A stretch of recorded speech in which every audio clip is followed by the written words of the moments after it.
It's Sean Daniel here, and I'm out in Clemson, South Carolina, because Clemson University is here, if you guys have heard of it, probably from football. But I'm not here with a football player today. I'm here with a Clemson University track and field athlete who does what on the track team? I high jump. I'm a high jumper. And it makes sense that he high jumps, because if you've seen him online, it's because of his high-ass jumps, doing all these crazy dunks that have gotten him 500 million media plays. Over 500, well over 500 million media plays. And that just means your video's been viewed that many times? That many times, yeah. That's just based off of basically just view count, interactions, likes and comments, all collectively into 500 million, bro. We're going to touch a billion before 2020. Before 2022, we're going to touch a billion, bro. We're working on it, so. And he makes content around dunking, fitness. What else would you say? Yeah, I do. So basically, I'm obviously a basketball influencer. I do stuff on YouTube. I do workouts and interviews on social media. I do the dunk stuff and training videos, stuff like that. And then obviously my college career here at Clemson, I just focus on doing, just promoting and helping the youth and influencing them to get out of their situations to come to university, just to be motivated to just try to do better in school, and just to try to have the opportunity to come and be where I'm at today. You know what I'm saying? So just trying to inspire, that's what my platform is really about. And his name is Anthony Hamilton Jr. You go by Hamilton? Yeah, I go by, bro. I have so many nicknames, bro. It's like whatever suits you, I feel like I'll take it. It is what it is. And you talked about the influencing kids to get out of like negative situations. Yes. And I wanted to interview you because, you built a social media following and so many people want to know about that. Mm-hmm. But also, it's not like you're just always been this super athletic guy who can always dunk. You came in from a negative situation with the knee surgeries and the knee injuries, with the doctors telling you basically you're done, right? Yeah, exactly. And so to see how you come from there to being so incredibly athletically skilled and jumping so high, that's an exciting journey I'm really excited to get into, because so many people go through injuries, kids get told they can't play no more. Exactly. Yeah. Let alone all the different social media stuff we can talk about that you've learned along the way. So exactly. Yeah. Well, I appreciate you for having me, bro. I can't wait to dig into this and just to get this out to help inspire people. This is just something that we're adding on to the resume. It's a great opportunity. I appreciate you for coming out here, bro. Yeah, thanks, Means man. the most. Yes, sir. So before we get into all those details about your journey, I want to find out more about who you were as a kid and context. So when you were a kid, were you, because you're making content now, were you just a kid that was like messing around with cameras, capturing stuff, and also with athletics? Was it just basketball you were into? Yeah. So basically, as a kid, like the friend group that I had, everybody kind of knew me as the guy that always had his camera out, filming everything type of thing, and I never really thought anything about that. But as time went by, and I started to dwell on memories, and we start talking about things, I'm like, oh, I have that in my phone, you know what I'm saying? So at that point, I realized, well, damn, thank God I recorded this, because this is a memory that I'm going to cherish forever type of thing, you know what I'm saying? So just starting with that, and everybody knew I was always the person that had my camera out. I want to film this, I want to film that, especially like with my progress, especially with the knee surgery and stuff like that. But as a child growing up, I was just an airhead as a kid, just all over the place, playing outside, riding bikes. I wasn't thinking about it. But when I finally got my first phone that actually had a camera, is when I started like taking more pictures of where I'm going or little cool stuff that I was doing. How old was that? I'll say the first phone I had that had a camera, I was probably 12 years old. Your parents loved you then. Yeah, because I had the little sidekick, had a little camera that I didn't really use. I didn't had a PSP. Nintendo DS had a camera, and then I had got the little iPhone, the round iPhones with the button. I think it was like an iPhone 6, 5, or 4, something like that. It was an old iPhone. And when I got that, I just started filming like my jump shots, because I was really into shooting. I couldn't really jump like that back in the day, so just shooting, filming that, filming my friends play, just filming funny stuff at practice, stuff like that. And you wouldn't put it anywhere? It was just for the hell of it? You just recorded it? I didn't get on Instagram until high school, so no social media. Not even YouTube? Not even YouTube. I started YouTube in March, so I barely started my YouTube channel. Wow. Yeah, but Yeah, with Instagram and Snapchat and all that stuff, the only social media platform I had at that age was MySpace and Kick. So MySpace yeah, the days, MySpace, yeah, MySpace and Kick was all I had at the time, and I wasn't really active. I was just really posting, like, reposting music that I liked on there. So it wasn't even really that much going into social media at that time. So you just liked recording just for the hell of it? Yeah, just for fun. Just like, this would be funny. Like, if we cracking jokes, like my brother Dominique in the back, like we cracking jokes on each other or whatever, I'm gonna record it. I'm gonna get something, you know what I'm saying, just to have it for later. Cause I was blessed enough to know, like, these memories aren't gonna be here forever. You know what I'm saying? So I want to be able to have it on camera. So later on in life, a couple years from now, when we're talking about the situation, we actually have the proof of it. You know what I'm saying? It just feels better. And were you all only into basketball? I was only into basketball. I didn't get into track until college. Never did track in high school. But you didn't like football? Never did football, nothing. In elementary school, we used to play dodgeball, soccer, you know how kids, t-ball, Right. like all over the place. But my main focus was basketball. Grew up playing basketball, met my best friend through basketball, and that's what kind of helped me cope with everything that was going on in the environment that I was in, you know what I'm saying? So that kind of just helped me become the person I am today, just basketball. And what was that environment? So in Los Angeles, I mean, my home life was good. Like, my mom made it happen, single mother. I didn't have my father around at the time. So just trying to find a male figure in my life, I kind of leaned on my friends at that point in time just to get some, like, a feel of a male experience. Like, your mother can only teach you so much, you know, not as being a man, but just everything in life, Right. you know what I'm saying? So just leaned on my friends, and some people that I was around, they just weren't, like, on the same path that I was on, if that makes sense. Like, they was worried about gang banging, they was worried about fighting, they was worried about this, that, and third. And I know, when you know you're doing wrong, when you know yourself, you say to yourself, like, I shouldn't be doing this. You know what I'm saying? I had a lot of those moments, but I ignored it. But I'm glad I caught on to it so early so that I can just switch it, because if I didn't, I don't think I would be here today. I probably wouldn't be here today. You know, so that's what kind of just helped me get out of that situation. Just, you know, my home life was good. My mom loved me. She gave me everything I wanted. You know, she made it happen by herself. She was an 18-year-old. She was a teen mom. Had me at 18. You know what I'm saying? Got a job. She didn't go to LA too. It's not like in rent's LA. cheap there. In LA, you know what I'm saying? She had good grades out of high school. She actually got a scholarship to USC and didn't go to USC because she had me.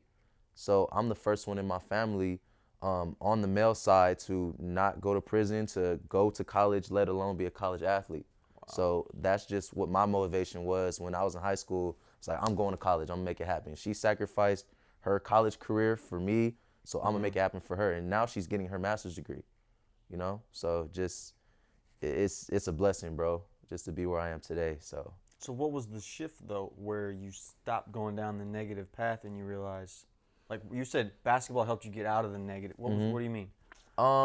So honestly, like, you know how you're a kid, you're starting to try to find yourself and where you fit in, your personality. People started to notice your identity and who you are and how you act.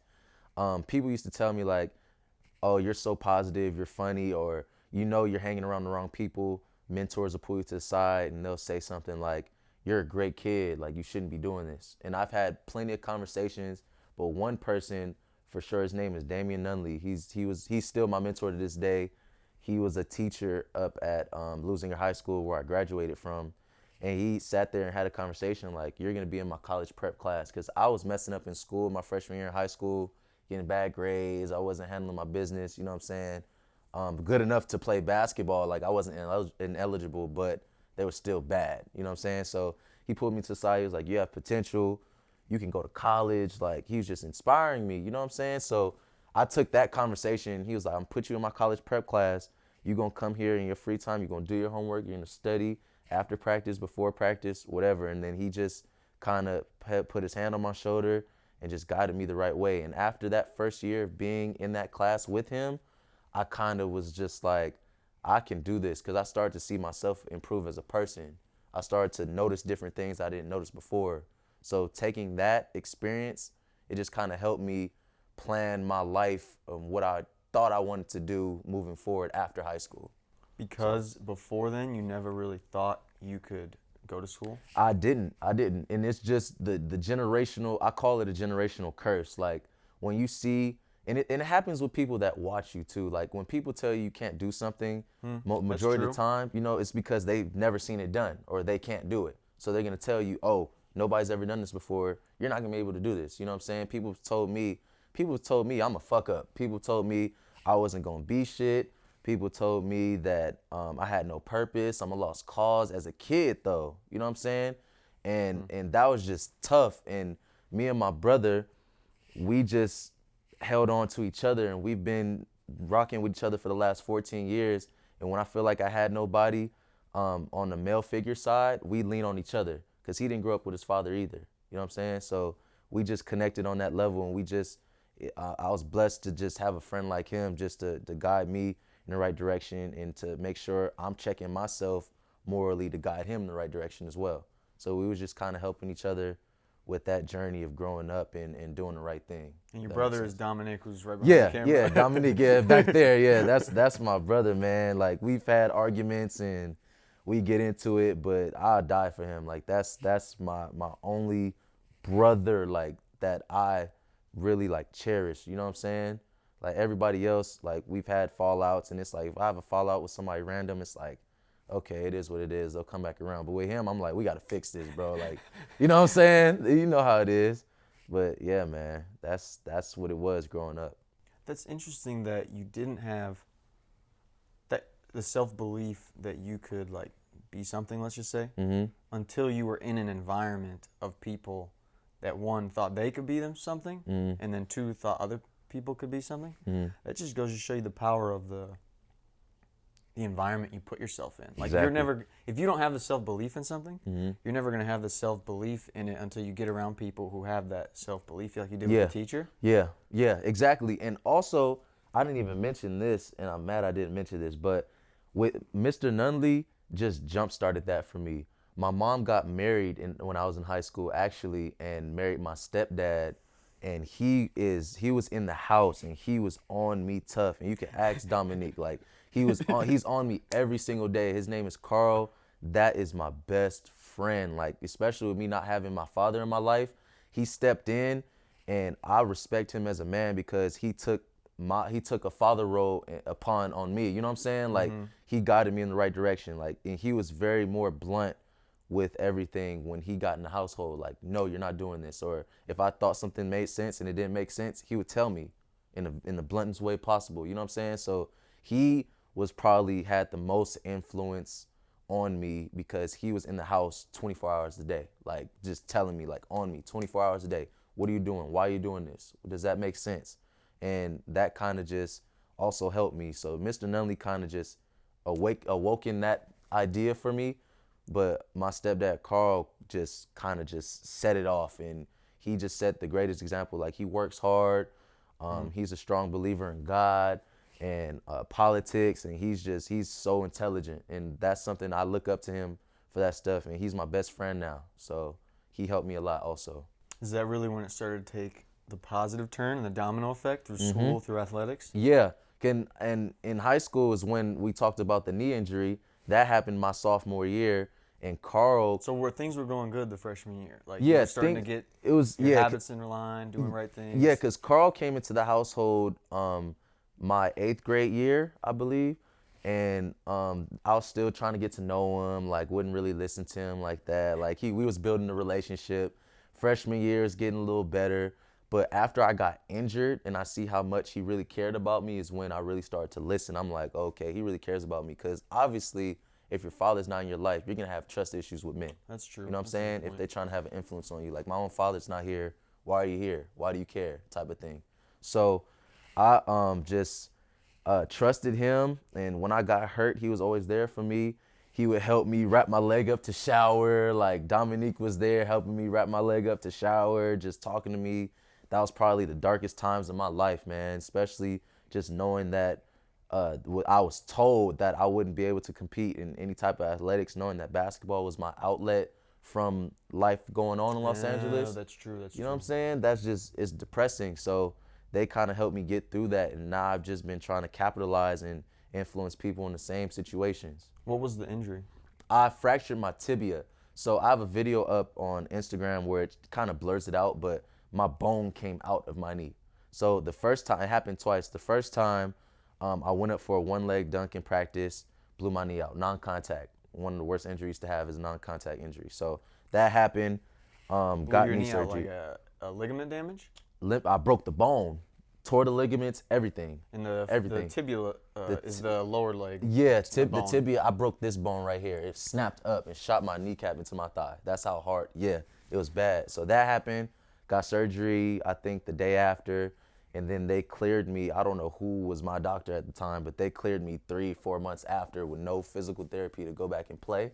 I don't know why. I'd never been injured before, so I didn't know anything about physical therapy. So I'm like, okay, I can go play. Boom. Holy shit. First day of varsity tryouts. I went up, did a Euro step. Boom. That's when it came out the bone, bled out, ambulance. Yeah, and then had surgery on the spot. And that's when they told you that you weren't going to that's when they told again? me, because I had screws in my knee and snapped the screws the second time. So they had to take out the broken screws and put new screws in my knee. And they were like, you need to cut it because you could potentially lose your leg if you keep breaking it like that. Like you could break your growth plate, one leg shorter than the other, like all types of scenarios. And I'm 15. So I'm like, what? Like lose my leg? I'm 15 years old. You know what I'm saying? Like, okay, I had thoughts of quitting sports altogether.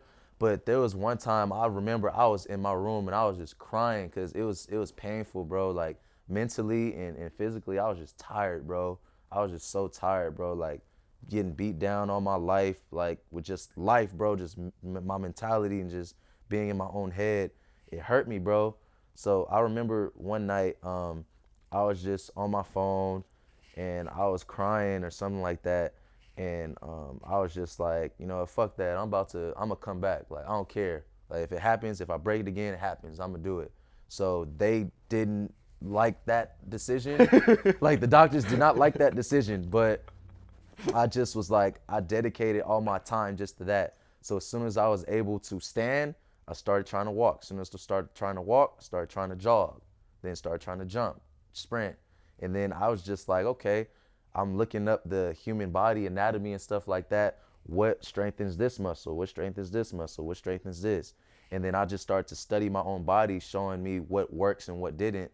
And after that, by the time I'm a senior in high school, I'm back on the court. Well, my junior year, I got back on the court. But by my senior year, I'm knowing how my body works and what doesn't work. You know what I'm saying? I know how the human body works.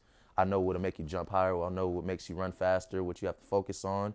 And after that, everything just kind of blew up, and I'm like, okay, I'm gonna put all this stuff on social media. Let's see where this goes, type of thing. So in senior year, you played basketball? Senior year, I played basketball all 4 years. I played on the freshman team my freshman year. I was out my sophomore year, and then I played varsity my junior and senior year. And how good would you say you were senior year? My junior year, they were kind of skeptical of playing me, so I didn't play as much. I kind of had to earn my spot by the end of the season. My senior year, I was starting, probably averaged like 12 points a game. The coaching was harsh. He was very hard on me. I can say that for sure, but I know he has love for me, and he did that for just to strengthen me for the real world, because he always told me the real world is hard. Like, you're going to be something big one day. I'm going to be tough on you. And I said, just be tough on me. That's fine. But I was really good. I made the All-Star game, had 26 points at the All-Star game, like daily breeze. After that, signed to play college at the Division III school, and now I'm here. Tried track out there after my basketball season and got an opportunity to come here and showcase a talent I didn't even know I had. So you had a college offer for basketball, the D3 offer? Yeah, so straight out of high school, like after my senior season, I had no offers. None. I had no basketball offers whatsoever. First thing is, I don't think people realize, because I used to live in San Diego. Mm-hmm. You say like, oh, I average 12 points a game. You know, maybe in like certain parts of Kentucky, other parts of the country, it's like, okay, but like averaging 12 points a game, even 15 in LA, like, that's no joke. Yeah, it was tough, and we were in a tough league. Or like we were playing tough teams like Compton, Centennial. We played well coached teams like Redondo, Union. Like we played a lot of different Jordan schools, and we were a Jordan sponsored team, so we were a high caliber team at the time. So just putting us out there and playing hard teams kind of shaped me to be able to be a role player on that team. You know what I'm saying? But with the offers, I didn't have any offers out of my senior season, so I played travel ball, played for Open Gym Premier in the American Sports Center in Orange County, so in Anaheim. So I played with them. I played one game and picked up my offer. I played one game. Was that after the senior year? That was after my senior season. I was still senior in school. It was like before prom. And I was you got just playing. offered first game? First game, I think I had like 25 points against one of the best travel teams in the country, Earl Watson Elite, their best team. Some of my boys, I think his name is Marquise Moore, Luis Rodriguez. They play for Luis plays for Ole Miss, and Marquise plays for another school. He just transferred, so I forgot. But we played against them. We blew them out, and I had a really good game. When I picked up La Verne the first game, I said, I'm going to cut it. Like, I was still playing, but I was just trying to stay in shape and stuff like that. But I said, I'm going to go to La Verne. I'm going to sign it. Time is of the essence right now, so I'm going to just go to this school. That was the offer you got to La Verne? Yeah, to La Verne. For basketball? For basketball. And never touched the track, bro. Never stepped on the track. Were you jumping out the gym when you then? By that time, it was starting to be noticeable. You know, it wasn't like how it was now. Like, obviously, I'm continuing to progress. But at that time, it's like, okay, he could jump, you know, type of thing. I was still young. I was 18, still, my body's still building, stuff like that. But, like, at first, it was like, okay, is he going to be able to jump? And then he's like, okay, he can jump again. And now it's like, he can jump. And now it's like, oh, shit, Wait, he can jump. Is that the official Olympic barometer? He can jump? He can jump. Yeah, it's like the tone of your voice, like, he can jump. Like, it was starting to be a little bit more noticeable, and I started, like, just bringing that into my habit. And people don't know dunking is a workout in its own. You know what I'm saying? It's working on your quads and your core. As you continue to jump, you teaching your body how to get off the ground fast, and then you're just going to get better at it after a while. You know what I'm saying? So I noticed that, I recognized that, and I just continued to do it. So after that, I was just like, okay, now let me just start doing dunk videos. First time I made SportsCenter was my first year in college, and that's when I kind of blew up. Like, that's when it all started with, like, social media, is when I made that one post. So why'd you decide to finally post? Because you said as a kid and through high school, you make videos, but you never posted. What was the shift? Why'd you do that? I knew, because I didn't really recognize how high I was jumping, like, from the average basketball player, until my basketball coach told me at the time, my college coach. He was like, damn, you could jump. And then we did it's called Moonlight Madness, where we did a dunk competition. I jumped over my teammate. He's 6'10". I jumped off of him with no push off, just off the dribble, just went and jumped, and boom, dunked it. Everybody was going crazy. I'm like, I didn't even do nothing like that. Like, I'm a freshman, you know, they've been doing it for years. Nobody's ever seen anything like that. So I'm like, all right, cool. So I posted my first video, and one of my most iconic styles of dunking is off the backboard, catching it far and throwing it in or dunking it. That was the first time I did that at a gym called LA Fitness. I know you heard of LA Fitness. It's all over the place. I did that. I think Overtime posted it first, then House of Highlights, then SportsCenter posted it. And after that, I went from like 20K to like 35 overnight. And I had... So you already had 20K on Instagram? From high school, yeah, just because in the area, like, me and Dominique, like, we're well known in Los Angeles. Like, they know our stories. People that know us, they know us. You know what I'm saying? So just that alone, and knowing that I'm coming back from a knee injury, and our school is sponsored by Jordan, I'm a starter, you know what I'm saying? Just kind of built up like 18, 19,000. Wow. Then I signed, boom, another 1,000. Then after SportsCenter posted, boom, another 15,000 came. My followers doubled overnight. And after that, I just been growing, continue to do content, continuing to brand myself and professionalize everything that I'm doing. Like, stuff like this, like, it just builds, you know what I'm saying? It's no way, the only way to go is up. You know what I'm saying? You can never go backwards. Never go backwards. So that's what we've been doing, man, just working on that. And when you posted that first one, you were still playing basketball at La Verne? Yeah, I was still playing basketball. And then the track thing happened because somebody suggested it? Yeah, so that's funny how it happened. There was a person that I was talking to at the time. She had told me to start doing track just because, and I was just like, okay, like, I'm not about to do track. Like, what do I look like doing track? So then my basketball coach, he's best friends with the track coach at the time. He coached the USA team. He coached some athletes from there. So they recommended that I jump because he came to one of the games and see me dunking and all types of stuff like that. And he was like, you can jump, like, come high jump. I'm like, okay. So when he showed me what it looked like, I'm supposed to backflip over the bar. I'm supposed to do that. Like, okay, and then I went out the first few track meets. I ended up being top 10 in the country. Ended up breaking the school record at La Verne. And then I was like, Where's I La have Verne? potential. It's in Pomona, California. Okay. So, yeah, Wow. I broke the school record at the championship, came second. And then I was like, oh, I have potential in this. So I reached out to another mentor of mine, and she knew my head coach now. So she kind of, she knew Clemson? she knew the Clemson head coach for track and field. She ran track with him at LSU. They're legendary. Yeah. Yeah, they're legendary. So she ran track with him. She was an All-American triple jumper, and she connected me to him, just given the opportunity. Like, she's like, this kid's doing track now. Like, I met him when I was a kid, and he knew me as a basketball player. He's like, Anthony doing track? Yeah, bring him over. Then came here, threw me in the water with all the big fish, you know what I'm saying? Yeah, in the seriously, ACC. like major Yeah, experienced people the come thing here. about me is I'm so motivated, and I don't like being beaten. I don't like being told no. So when somebody told me, I remember one of my coaches at La Verne, they was really mad that I left. He told me, he said, you're not going to do anything at Clemson. He told me that before I left. I was like, okay, bet. As soon as I got out there, first team all ACC, bro. First team all ACC. Second year, last year, top 10 in Clemson history. Finally jumped 7 feet, bro. This year, I jumped a top 3 in Clemson history mark a couple weeks ago. He was here when I did that. The 7-3 one you posted? 7-3. That's top 3 or 4 in Clemson history, and that would be top 10 in the nation right now, and that'll win the ACC championship. So it's just like, just continue to progress, especially with a sport that I haven't done in high school. I'm so raw in it. Like, I'm so I'm experienced. I'm becoming experienced, but I'm so unexperienced at the same time to people that been doing it for their whole lives. You know what I'm saying? So the fact I'm so raw in it and so much potential, like, the sky's the limit, man.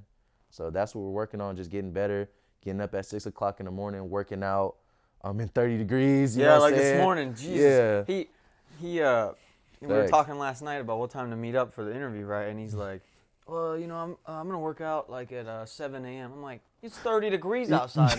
Like, and he's like, yeah. And then we get here this morning, and I'm like, we going inside to work out? And he's like, no, we're good. We're going outside. Yeah, facts. Yeah, bro. He's from LA. Facts. Yeah, bro. It's just a mental thing. Like, I've taught myself to just know, if my mentality is always positive and you're focusing on something, everything other outside noise, you're not even gonna pay attention.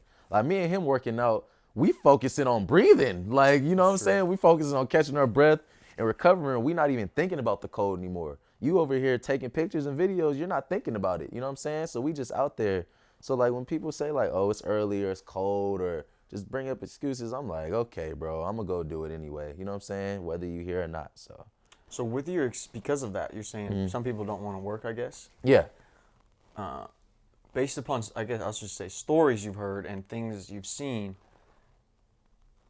is a super serious work ethic with athletics when you're really good at it, like college and stuff. Is that really rare for those collegiate athletes to have a super serious work ethic? I feel like yes and no. It just depends on your potential.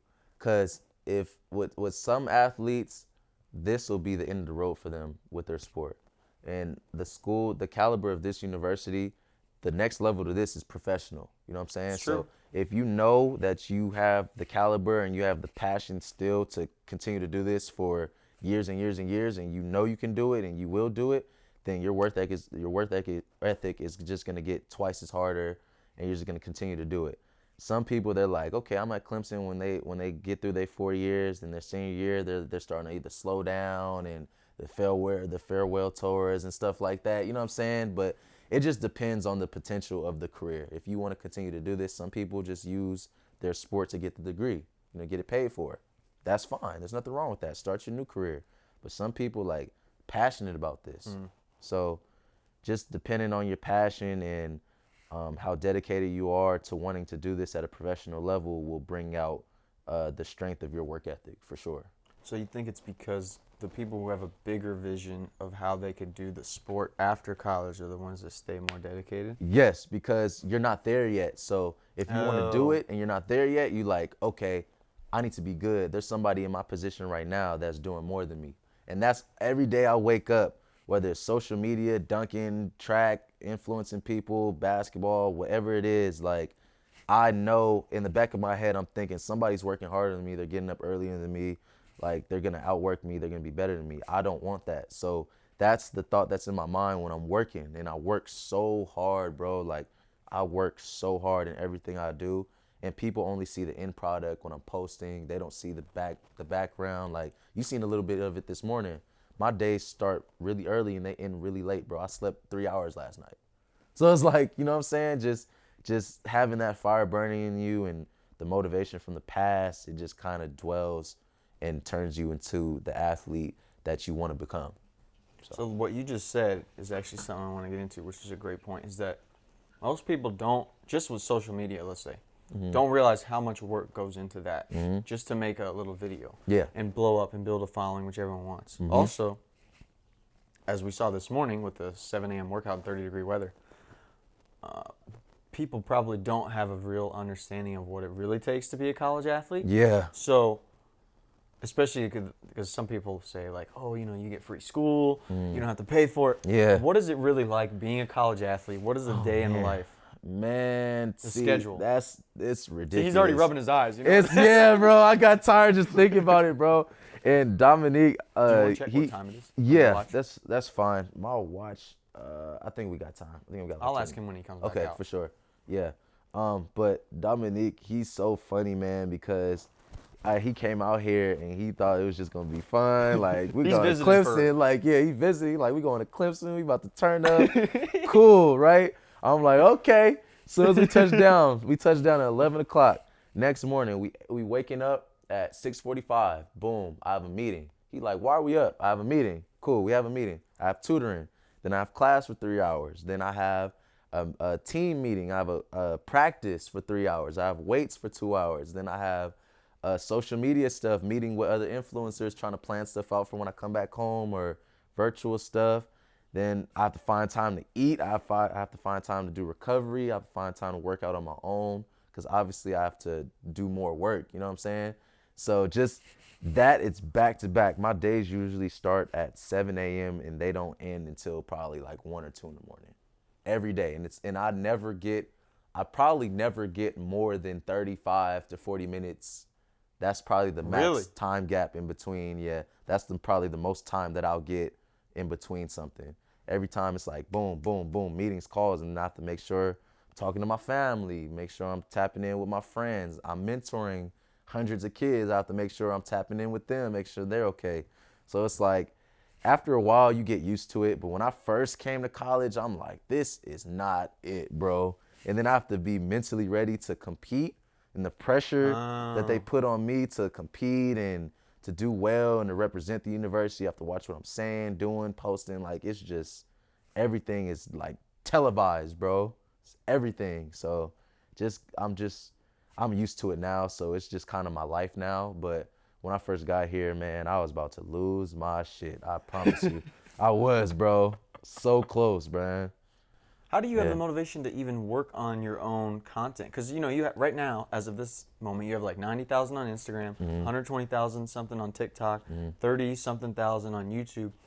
How do you even find the motivation and the time to work on that stuff? Because that doesn't just come together. Yeah, I feel like my responsibility as not only me, but an influencer, is that I've caught the attention of a lot of younger people, and they look up to me. And some of my videos, like, I've had people tell me, I've had kids DM me like, your videos has helped me deal with or do weight loss. I've had weight problems, help me lose weight, or motivate me to go work out, or you've motivated me to start doing track or basketball. So that's gotta be so rewarding when you get a message like that. Yeah, it's so rewarding, bro. And people don't see, like, I'm barely on my phone. Like, I post a lot, but I'm barely on my phone. Like, it's enough for me just to post it and just leave my phone alone, type of thing.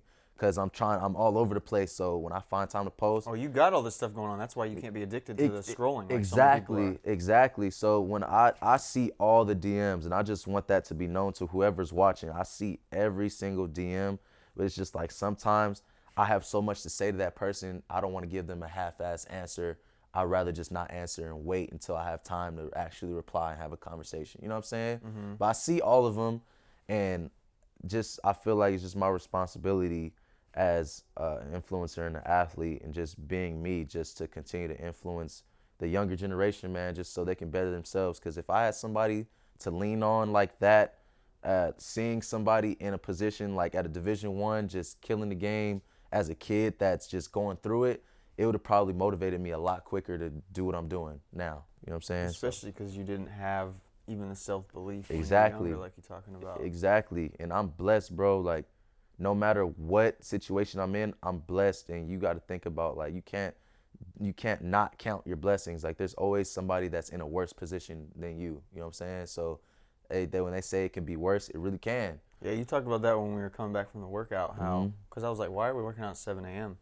I asked that after, and you were talking about how you just never know when your health, your opportunity to work out, your opportunity to advance in college could be gone. Exactly. It can vanish, bro. So that's what I think about every day. Like, every day I wake up, I'm like, I'm blessed. I woke up.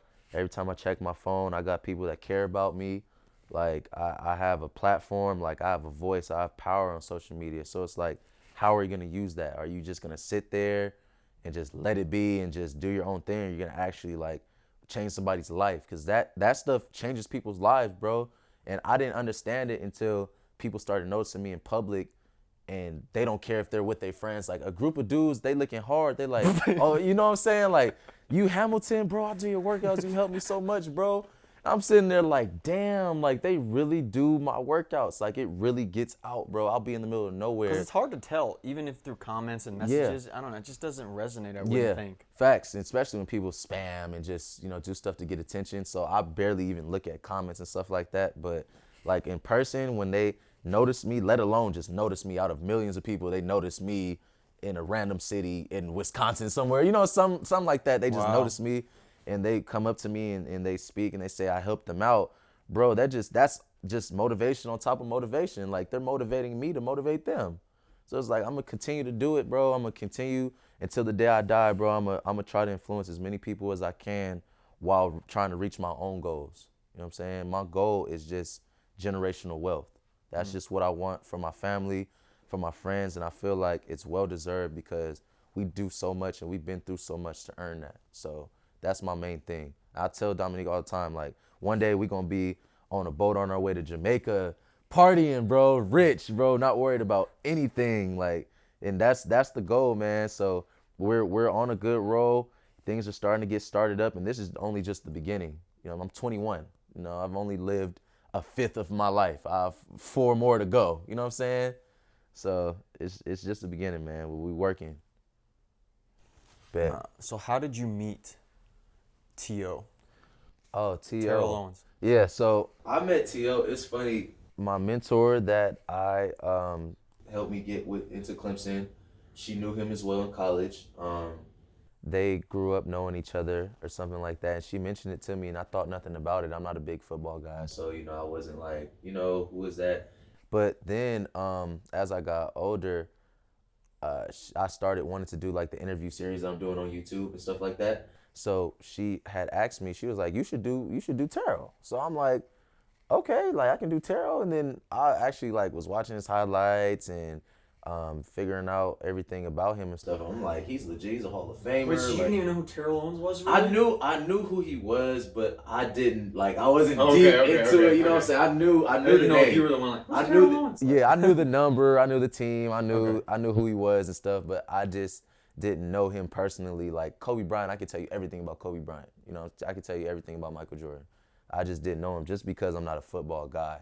Okay. But with him, we connected, and so she connected you. She connected me to him because she knew him. They were really close. So that wasn't through a social media type thing. It wasn't, but you could tell off of our first interaction that he started to trust me after the first time that we met. Because kids like me hitting him all the time trying to do stuff. I bet. You know what I'm saying? You think you get hit up a lot. Exactly. That's what I'm saying. And the fact that I am one of her, I guess you can say, mentees, he trusted her to trust me in that position of interviewing him just to see what type of person I am.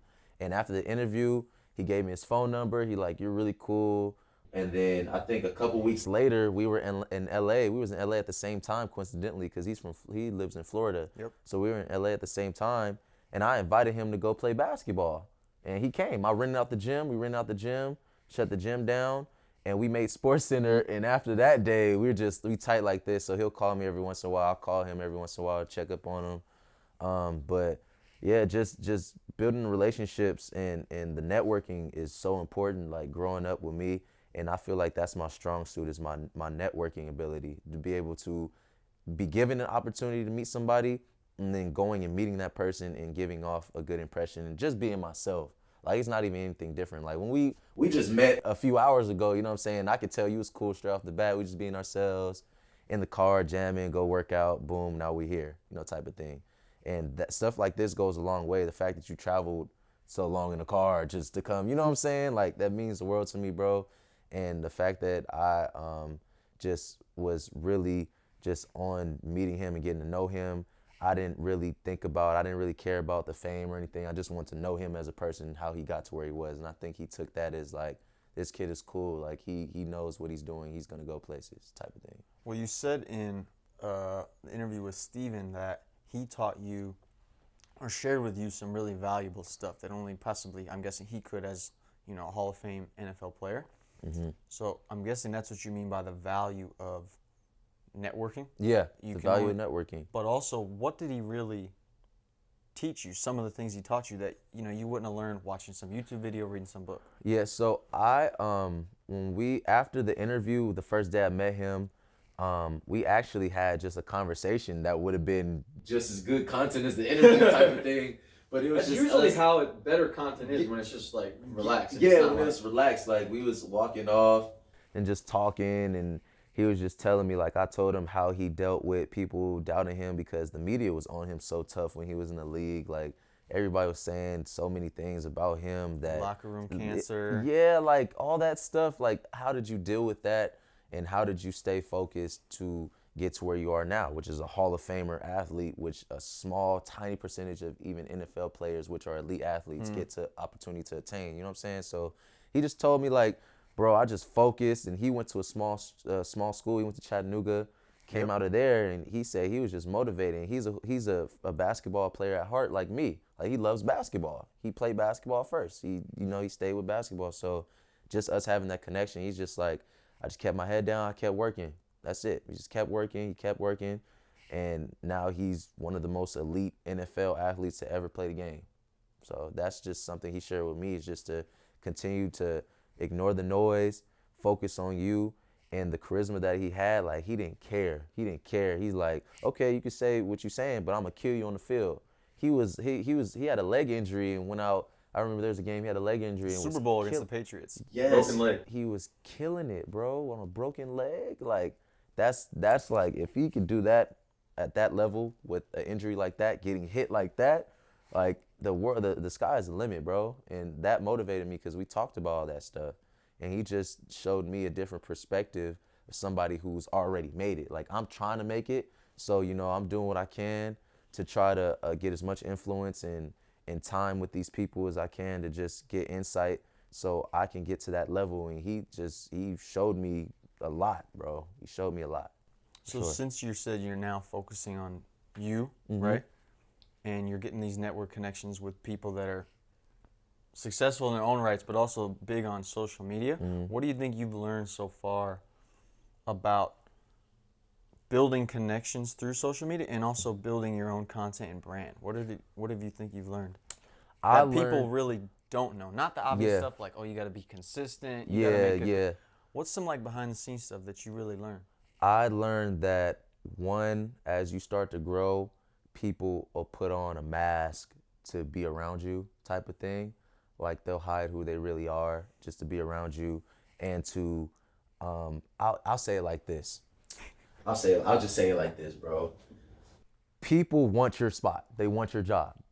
Like, the position that you're in, they want it. So there's a difference between people like I learn from Dominique, he learns from me. We learn off of each other. We both have something to offer. Right. But when you're in a partnership or a relationship where you're giving 100% and they're giving 0, it's not really helping you. They just want what you want. They want what you have. You know what I'm saying? So that's why I'm not really close to anybody. I just do my own thing. And with content creation, I have fun with it. Like, some people just stress so hard about it and beat themselves up. Like, I could care less. Like, obviously, if it doesn't do well. Like, if it doesn't do well, it doesn't like if it doesn't do well, they're stressed out, or if they're not getting as many followers or likes as they want at the time, it stresses them out. They go into all types of like depressions and stuff like that is ridiculous, bro. Like, it's an app, it's electronic. You know what I'm saying? Because what are you gonna do and what do you have to offer if every app was deleted? You know what I'm saying? What can you do then? What knowledge can you give me? I'm the type of person, like, he's seen my days. I'm barely on my phone. Like, we'll make videos, I'll edit it, post it, and then I'm not on my phone unless I'm looking at the video, just seeing how it's doing type of thing. You know what I'm saying? Or seeing if somebody posted it.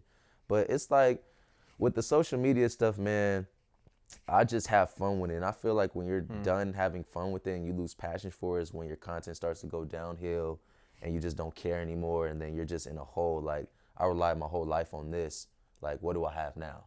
Type of thing.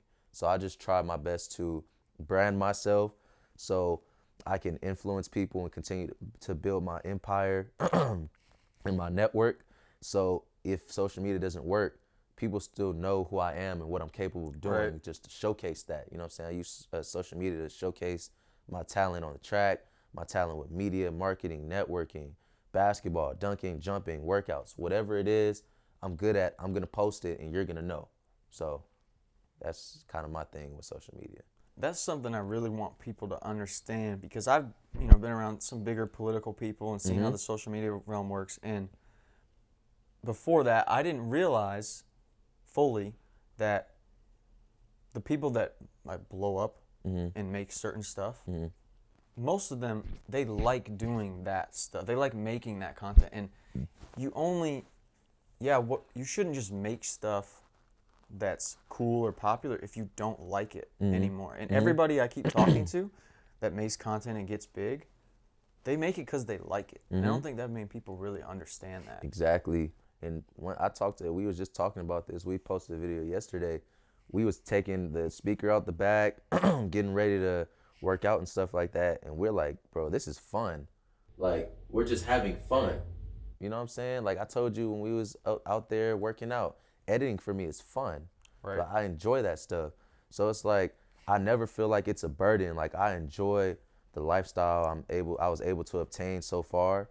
And I love it, man. I'm gonna continue to do it, and I'm gonna continue to build, and I'm gonna continue to add different attributes to myself as a person and as an influencer, whatever you want to call me, athlete. Like, my goal is just to build and keep going up. You know what I'm saying? So Have the like professional dunking opportunities where I'm guessing you get paid to like do some dunk stuff, contests and stuff? yeah. Is that correct? So how it works is I had to slow down because like the NCAA stuff, so I can't really do anything like that right now. But right now, I've just focused on putting out the content, like with Dunkademics and Ball is Life and Overtime, like just doing dope videos and sending it to them. They post it, building my platform right now. So I'm just trying to build my platform now, so when I'm out of college and I can make money off of it, I already have the platform. You know what I'm saying? So I just don't want to water it down with dunking. So that's why I've just outsourced to workout videos, and I've outsourced to doing like skits and different things that's helped me build my platform as well. So that's the thing. Like a lot of dunkers, I won't say a lot of dunkers, but there's dunkers out there that just water it down, man. Like it's just like you post all dunking, all dunking every day, bro. Like every single day, it's the same thing. And man. I was learning from some of the guys I was interviewing in Florida how they were telling me one trainer was telling me he would post a video of like him doing some dunks, and because his audience knew he didn't give a shit about that, it would do nothing. Yeah. But if he just talked about even an off-brand thing, not his strength training, none of that, like some update with his kid in his life, people loved it. And he was like, oh, so I just got to be myself and just tell people about me Yeah. instead. And he was like, oh shit, I really don't have to try to do what's fucking cool. Yeah. Facts. And that it seems like it was in politics. It seems like it's hard to get people to just realize you just if you want people to follow you for who you are, you have to put out who you are. Yeah, do what you love and love what you do. That's it. Like, whether it's a sport or social media, like, do what you love, because we only get one life, bro. And we always talk about stuff like this. Like, we get one life. Yesterday's in the past. Like, you'll never get it back. You'll never experience the same thing again. So what are you going to do today? Are you going to do the same thing that you don't like doing, or are you going to do something you love? Like, it has to be where you don't care about making money. As long as you're happy, like, it's happiness over everything, bro. If you're happy, I'll be broke and do what I love over being rich and doing something I hate doing. You know what I'm saying? It just comes down to that, and that's life, bro. Like the environment that we're in right now, they've made money such a big deal. Like, of course you wanna make money and you wanna be comfortable and you wanna live well. Like, obviously that's the goal, but you can't put like money over family, money over happiness, money over everything. You can't do that. Like, it can be incorporated into what you want in life, but it can't be the number one thing, because you'll never be happy. It doesn't bring happiness. So that's just something that I think about every day. Like, I don't trip. Like, when we was kids eating Pop-Tarts and asking people for 50 cents and drinking sodas for breakfast and stuff like that, like, I was happy because I was with my brother. You know what I'm saying? I was with him, and we still here. He's in Clemson with me. Right. His first time out of state is in Clemson. His first time on a plane. So he's never even been out of. He's never been on a plane, bro. His first time on a plane was coming here with me. So just experiences like that make me happy, bro. And I don't care, and I don't focus on money. I don't give a damn about money, bro. As long as I'm happy and I'm with my family, I got people that care about me, bro, I'm content. I can live with that. So that's my main thing.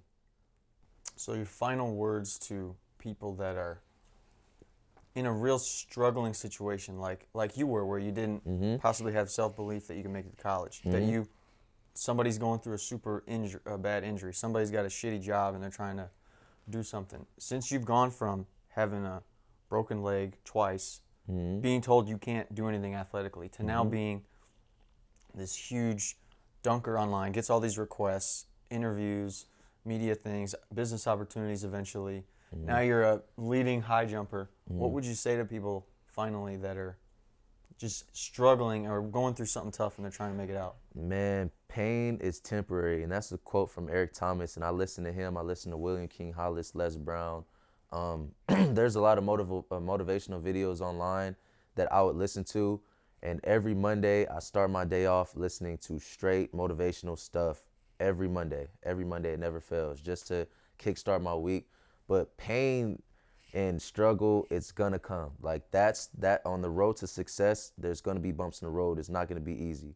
It's just a test, bro. Like, if you can handle struggling, it'll humble you when you are progressing into the wealthy person that you're becoming. So you have to struggle. You're gonna have family problems. You're gonna have relationship problems. You're gonna have physical and mental problems maybe. You're gonna have, like, it just comes from every angle, and it's just, how are you gonna deal with it? Are you gonna just crumble and just let it beat you down, or are you gonna overcome it, keep pushing, and just finish successful? Like, I wanna win. Like, in everything I wanna do in life, I'm trying to win. I wanna make sure my family is comfortable, and I can't wait to take care of my mama and my family. Like, that's my main thing, and that's when I feel like my life will be complete, the day I sign $1 million check and I cash it and I'm able to buy them a home, and they won't have to do anything else but travel the world for the rest of their lives, bro. Like, that's my lifetime goal for me. It's for my family and me and my brothers to see the world and just not worry about anything else. You know what I'm saying? So if you're struggling, I've been through it. There's a lot other people going through it as well, but what's gonna make you stand out? That's my thing. But what's the how to allow them to get in the mindset to be able to overcome it for you? You got to dream. You got to dream, bro. You got to have a dream. Like, what's your why? If you don't have a why, then you're not going to have a how. If you don't have a how, you're not going to have a what. You know what I'm saying? So you just have to have a dream. Like, no dream is too big. And I tell my teammates that when they say, they won't be able to run this, or they won't be able to run pro or whatever, Be like, no dream is too big. Like, you can make it happen. I blew my knee out twice. I was on a stretcher, bro. I was on a stretcher bleeding out from my leg. Like, anything is possible. I have 3-4 screws in my knee, bro. You can see it, how it sticks out. I saw like, that. Yeah, like it's possible. And I'm probably one of the highest jumpers in the world when it comes to like this basketball stuff.